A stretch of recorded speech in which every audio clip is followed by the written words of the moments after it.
एक चोर था। एक चोर था। उसने अपने गुरुजी से पूछा। उसने क्या पूछा अपने गुरुजी से? गुरुजी,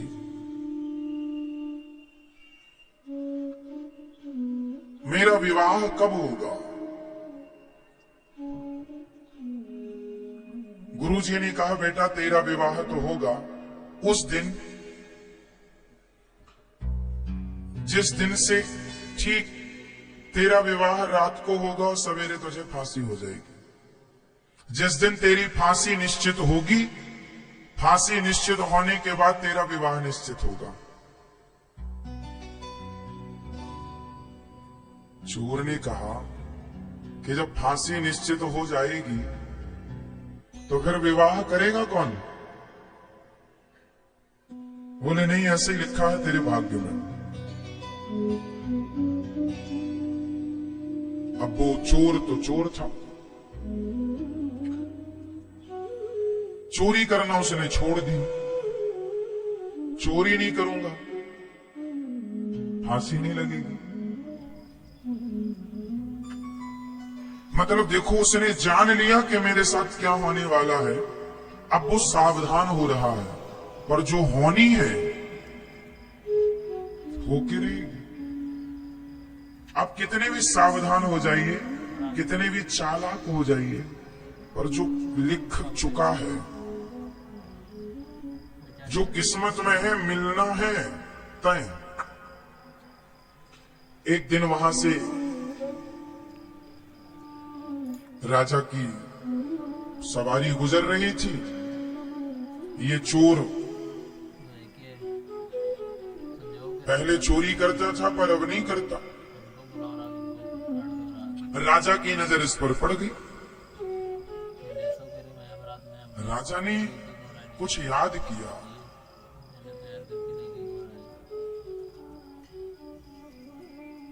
राजा को याद आया, इसने गले में एक सोने का माला पहन रखा था। अब तो सुधर गया था, पर जो चुराया था वो तो था ही ना इसके पास। राजा ने देखा किसके गले में माला है, ये माला तो मेरा है। इसने कभी राजा का माला चुराया होगा। राजा ने पकड़ लिया, बुलाया दरबार में, तेरे पास माला कहां से आया? बहुत गोल गोल बातें की उसने। राजा ने कहा, नहीं ये तो मेरा है। उसने बाद में माना कि हाँ, मैंने आपके राज्य में भी एक दिन आपके महल में भी चोरी की थी, वहीं से मुझे मिला। राजा ने कहा, तूने बहुत चोरी की है, मेरा भी बहुत नुकसान किया है, कल तुझे फांसी होगी। लो भैया, बेड़ियों में जकड़ गया, जेल में बंद हो गया। सिपाहियों ने कहा, कोई इच्छा है तेरी? बोले, आखिर इच्छा यही है, जेल के अंदर ना रखो, पूरी रात मुझे जेल के बाहर रखो ताकि खुली हवा मिलती रहे मुझे। संयोग वो बाहर था जेल के, सड़क में एक पेड़ के नीचे बैठा था कि तभी एक माँ और बेटी वहां से गुजरी। एक माँ और बेटी जब वहां से गुजरी तो सिपाही ने पूछा, तुम कौन हो?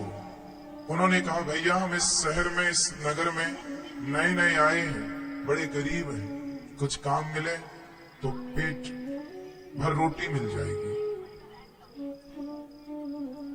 चोर वहीं था, सुन रहा था। बड़ी प्यास लगी है, चोर ने पानी मांगा तो उस मां ने उसे पानी पिलाया। चोर ने कहा कि ये तुम्हारी बेटी है? हाँ, मेरी बेटी है। क्या चाहती हो तुम? बोले, कोई नौकरी मिल जाए, कोई सब ठीक हो जाए, गरीब है बड़े, खाने को व्यवस्था नहीं। पर तुम कौन हो? बोले, मुझे कल फांसी पर लटकना है, मैं चोर हूं। पर सुनो, मैं तुम्हारी गरीबी मिटा सकता हूं। कैसे?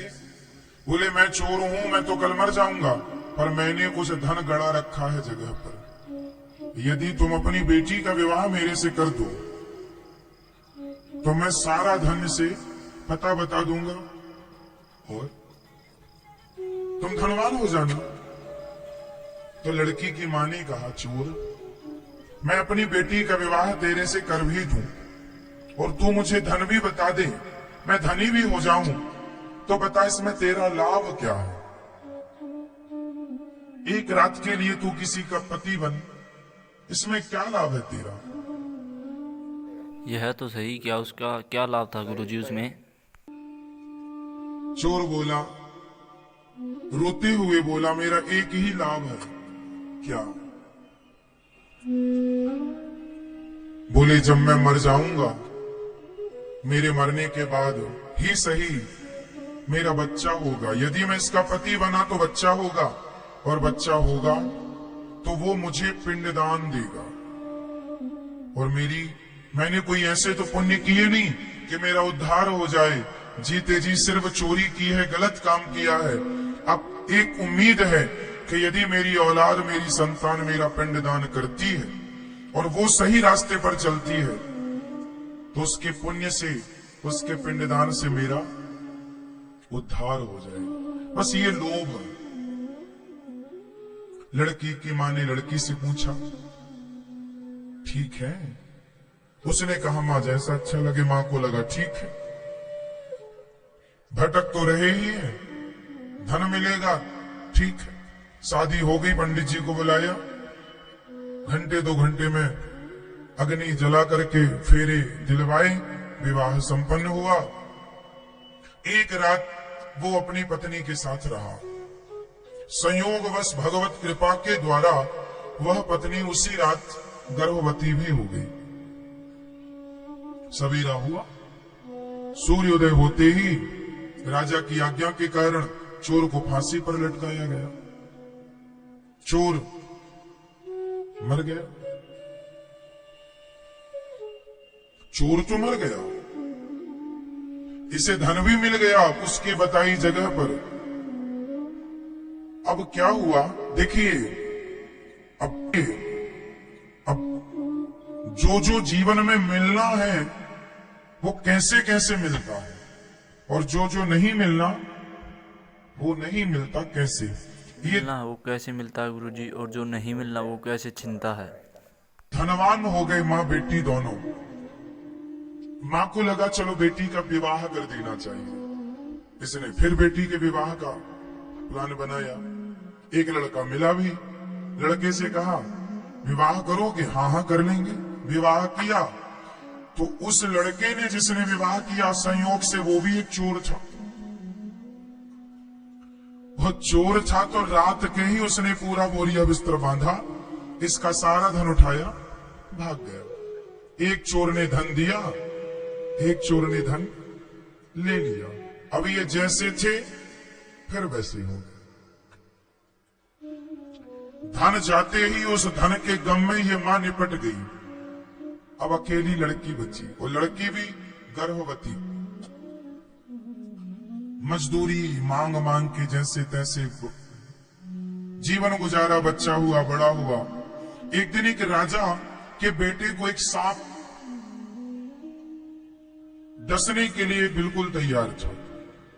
इसने देख लिया तो उसने जाकर उसकी रक्षा करने की कोशिश की, पर पहुंचते पहुंचते देर हो गई और डस लिया। राजकुमार मर गया, परंतु जान बचाने के लिए इसने अपनी जान जोखिम में डाली। राजा ने देखा, राजा ने कहा, तू मेरा बेटा।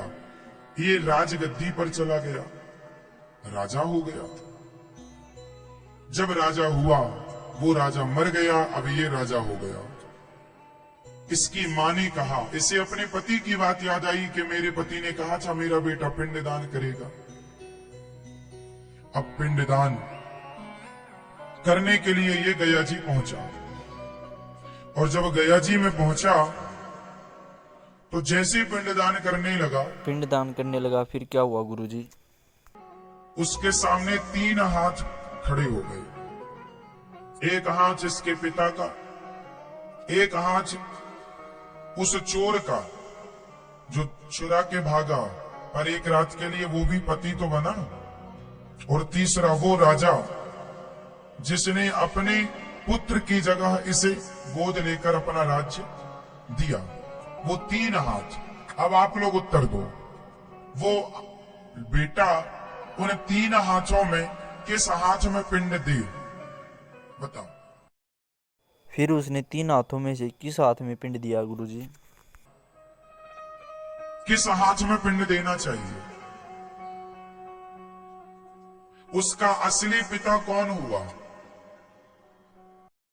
उसका असली पिता को वह चोर हुआ जो एक रात के लिए पति बना था। वो राजा जिसने अपना पुत्र बनाकर के इसे राजगद्दी दी, या वो चोर जो रातों रात धन चुरा के भागा, या वो जिसने इसे धन दिया इसकी मां को और पहला विवाह हुआ? बताओ, इन तीनों में उसका असली बाप कौन और वो पिंड लेने का अधिकारी कौन? तीनों हाथ में किस हाथ में वो पिंड रखे? जिसके साथ पहला विवाह हुआ और एक रात के लिए वह पति बना। उत्तर दो, जल्दी बताओ, सिर नहीं, बताओ। पहला, दूसरा या तीसरा? पहला गुरुजी। तीनों में किसके हाथ में वो पिंड रखे? First, second, third? आप बताओ। तीसरा, इनकी तरफ से तीसरा, आपकी तरफ से पहला, और किसकी तरफ से क्या बोलना है? अच्छा, दूसरा भी? दादाजी कह रहे हैं दूसरा भी है, जिंदाबाद। तीसरा सही उत्तर है पहला। क्यों? क्योंकि वही इसका असली बाप है, और भले वो मर वही इसका असली पिता है जो एक रात के लिए पति बना था। गया सवेरा होते ही, परंतु उसी ने संकल्प, उसी ने सपना देखा था कि मेरा पुत्र मेरे लिए पिंडदान करे। इसलिए बाकी तो सब धर्म के हैं, धर्म में मानते चले गए, धर्म की बेटी, धर्म का बेटा, ठीक है, उनके भी अपने कर्तव्य हैं, ठीक है, पर पहला पिंड लेने का अधिकारी वही है। बाद में फिर ये किसी को भी दे, कोई आपत्ति नहीं। अर्थ क्या निकला इस कहानी का? इस कथा से ये सीख मिली कि हमारे जीवन में कितना भी उतार और चढ़ाव आए और आएगा, कब आदमी राजा से रंक हो जाए और कब रंक से राजा हो जाए, तुम्हारी जिंदगी में उतार चढ़ाव चलते रहते हैं। हमें जिंदगी में कभी भी घमंड नहीं करना चाहिए, क्योंकि कब व्यक्ति राजा से भिखारी और भिखारी से व्यक्ति कब राजा बन जाए, समय का कोई पता नहीं चलता। इसलिए हमें घमंड नहीं करना चाहिए, हमेशा भगवान का स्मरण करते रहना चाहिए, गलत कामों को छोड़कर।